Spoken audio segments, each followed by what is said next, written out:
Hello friends, welcome to my channel, myself Parag Jambulkar. In this video, we'll see the effect of granularity on performance in parallel computing. So first, we'll see what do you mean by granularity. In one of my previous videos, I explained what do you mean by granularity. So how granularity is defined?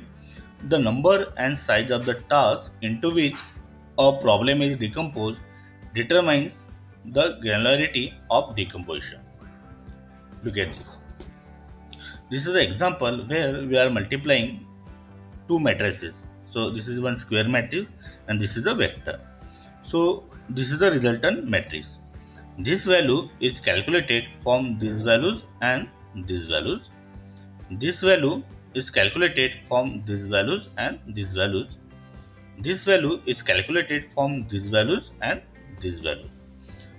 Suppose here task to calculate this value we are allocating it to one process.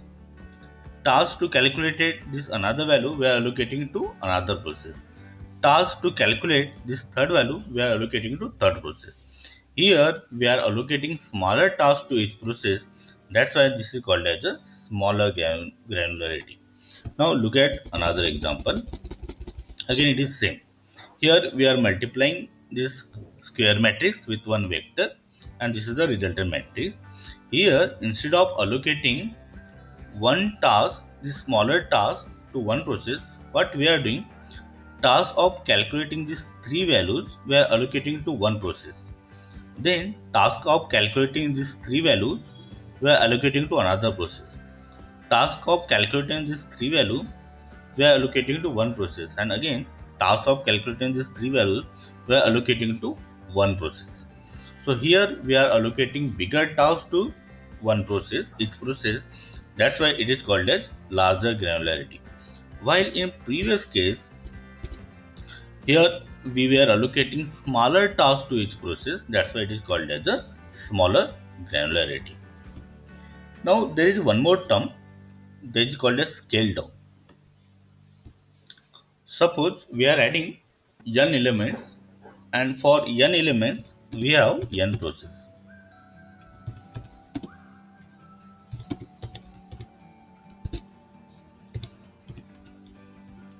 So for each element we are allocating one process. Now see, as there are more number of processes, definitely there will be more communication, more interaction between the processes. And as there is a more interaction, it incurs more overhead and overall performance get degraded. So instead of using n processes, what should we do? We should take number of processes smaller than number of elements. So for example, P is the number of processes. So we are taking P smaller than N. So N is number of elements and P is number of processes that are used. So we are taking P smaller than N. So this is called as scale down, as we are taking lesser number of processes than the total number of elements. So this thing is called as a scale down. Here we are changing the granularity. So what will the change or what will the effect on performance? Now look at this. As we have decreased the number of processes, so definitely it will decrease interaction between the processes. But as we have reduced the number of processes, the computation which has to be done by each process will be more. So this less number of processes has to do more computation, while there will be less communication among these processes. So what will the effect of changing this granularity on performance? As we are as we are reducing the number of processes, communication decreases by factor n by p, while computation increases by factor n by p. Now, how this term we got n by p? Every process has to work on n by p elements. So that's why this computation will get increased by factor n by p, while communication decreases by factor n by p. Now we'll see one example for this.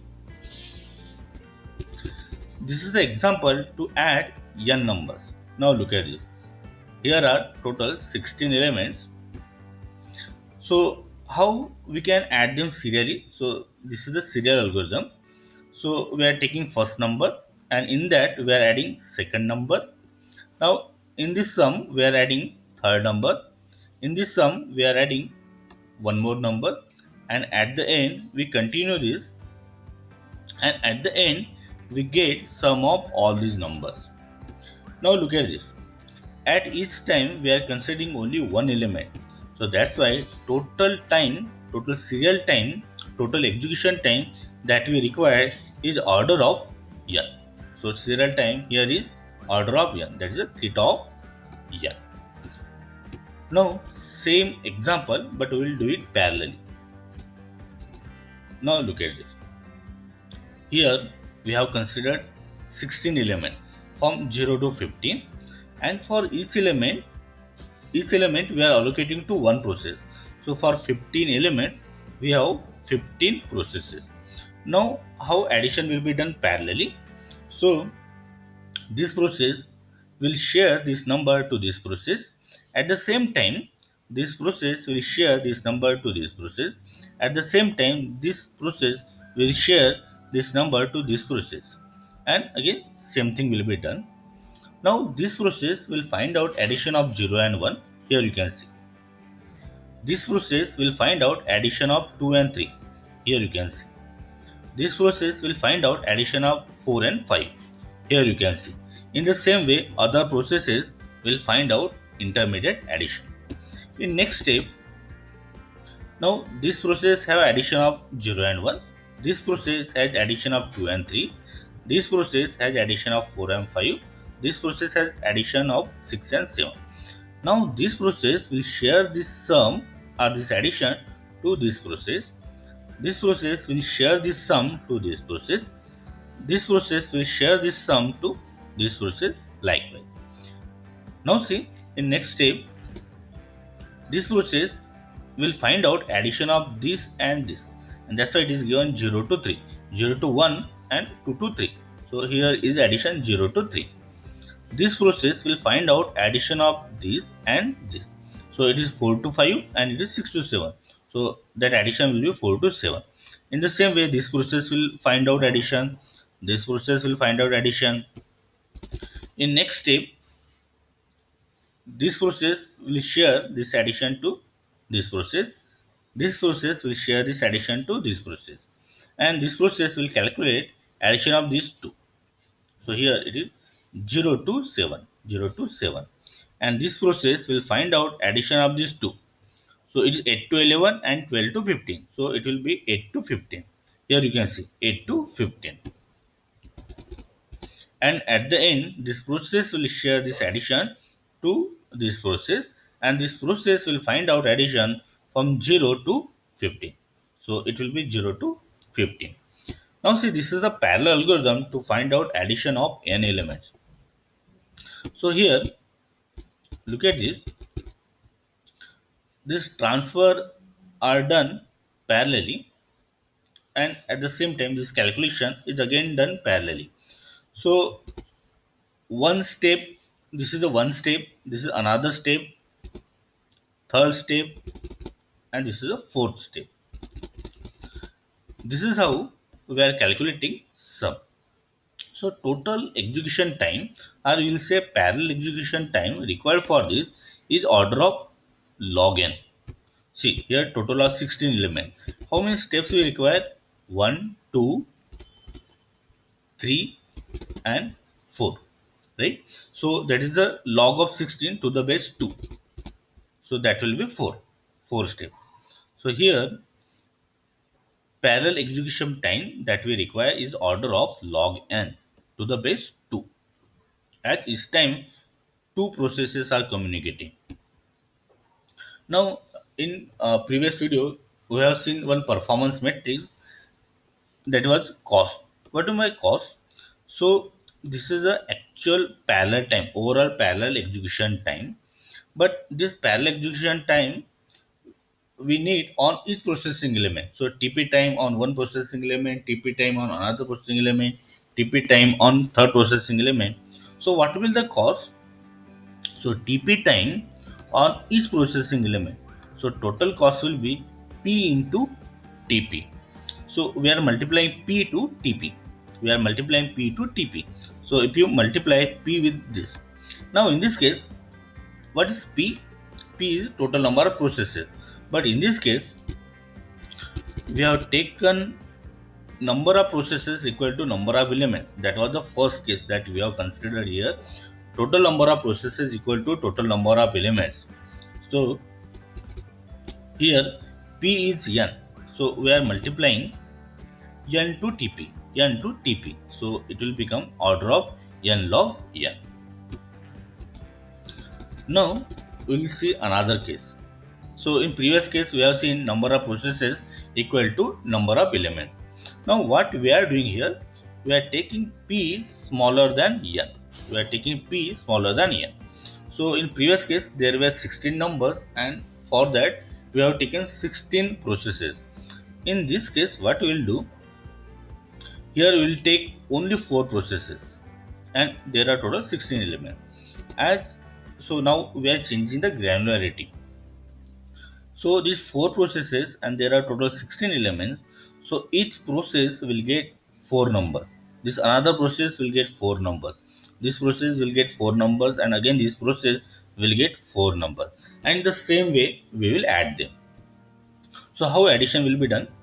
So this process will share 1 to this. So this process will find out addition of 0 and 1.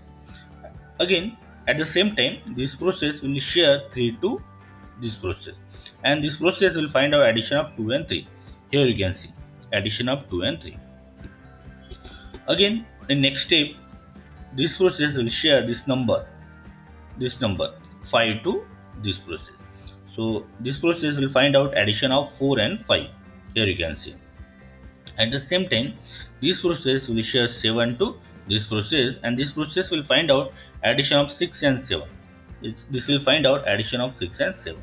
Again, same way we will proceed. So again, 9 will be shared to this process, 11 will be shared to this process, and addition is calculated. 13 will be shared to this process, and addition of this 2 will be calculated. 15 will be shared to this process, and addition will be calculated like this.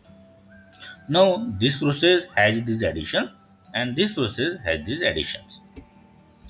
In next step, this process will share this intermediate addition to this process, and it will calculate this addition. So it is from 0 to 1, and this is 2 to 3. So addition of this to this and this, that will be 0 to 3. Again, after that, this process will share this sum to this process, and this process will find out addition of this and this.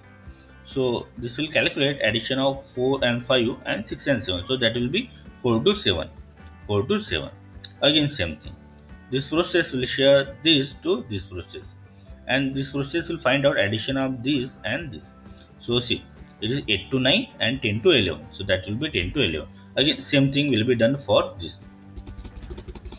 Now this process has this intermediate sum. Now see, this process will first find out addition of these two numbers like this, and also it will find the addition of these two numbers. Now this process has these two additions, and afterwards it will find out addition of these two numbers. So finally this process got the final addition. Now look at this. Now we'll see complexity or how much parallel execution time it required. So here we have taken p smaller than n. So what is the time that we required? So time is order of n by p log p. But how we got this time? Now look at this. When we have taken p is equal to n, number of processes equal to n. So how much time we required? That is theta of log n. Here instead of n processes, we have p processes. So our time will be log p, theta of log p.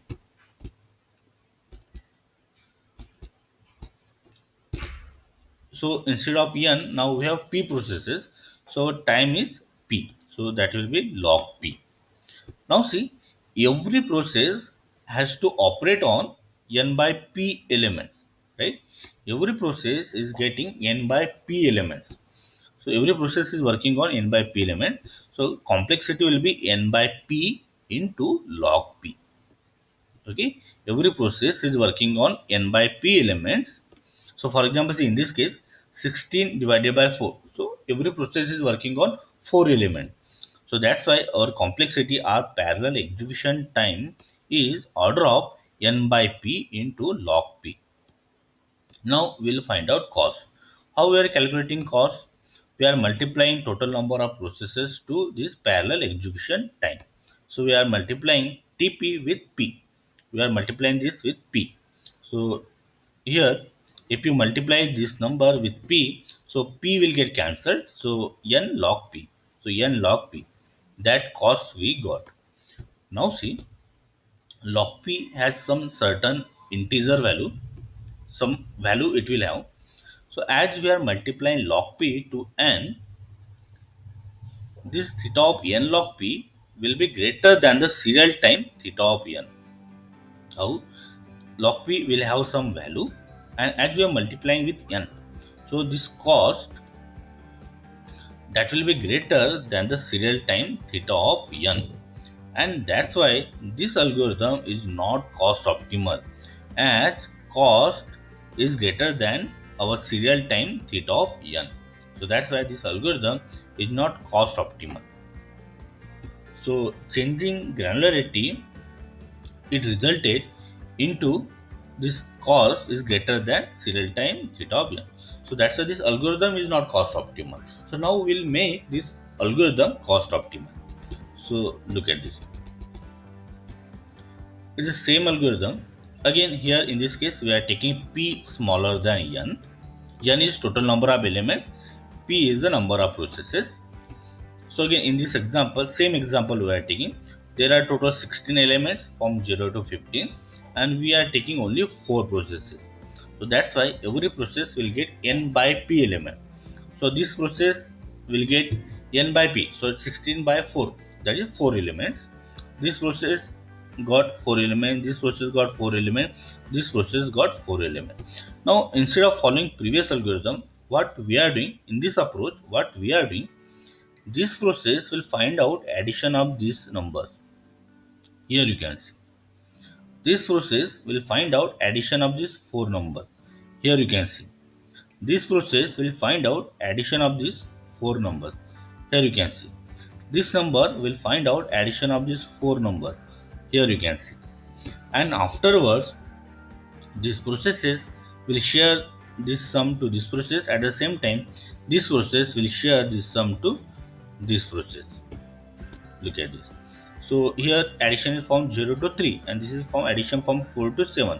So addition of these 2 will be 0 to 7. Again same thing. Again we are transferring this value to here. So addition of these 2. So 8 to 11 and 12 to 15. So addition will be from 8 to 15. Addition will be from 8 to 15. And afterwards this process will share this sum to this process. So here it is 0 to 7 and 8 to 15. So final addition that will be 0 to 15. Now look at this. In this approach, how much parallel execution time we required? So this is the order of n by p plus log p. But how we got this value? Now look at this. Every process, it is first calculating this sum. So this process is calculating this sum. This process is calculating this sum. So each process is operating on n by p elements, right? Each process is operating on n by p elements, or it is calculating addition of n by p elements. So that's why what is the parallel time that is required? N by p. So in n by p time, all processes that are calculating sum of elements which are allocated to them. And why log p? Log p because of this. After that, we are sharing this value to another processes. So this is a log p times. So for this, we require log p time. So that is the parallel execution time will be theta of n by p plus log p. Now see, we will find out cost. So how we are calculating cost? We are multiplying number of processes to TP. TP means parallel execution time. So we are multiplying P with TP. So to this we are multiplying P. So if you multiply this number with P, so what you will get? P will get cancelled, and here it will be P. So N plus P log P. N plus P log P. So cost will be of order N plus P log P. Now see, if N, this value P log P, is if it is smaller than N. So in other words, we have written like this: N is ohm of P log P. That means as long as this P log P is smaller than N, this will be of order of theta of N only. So this will be equivalent to theta of N. In this case we are considering, so whenever, as long as this value is smaller than N, this theta of N plus log P will be equivalent to theta of N. So again, this here in this case our cost is equivalent to serial time theta of N. So here, as cost is equivalent to serial time, this algorithm is called as, or this algorithm is cost optimal. So by changing granularity, but we changed the algorithm and we made this algorithm cost optimal. So this is how changing granularity is affecting our algorithm. So it may change cost optimality. So we may need to change the algorithm to make it more cost optimal. So in this video, we have seen the effect of granularity on the performance. So friends, I hope you like this video. If yes, then click on like, subscribe to the channel, and don't forget to press bell icon so that you will get notification of my next video. So stay connected. Thank you.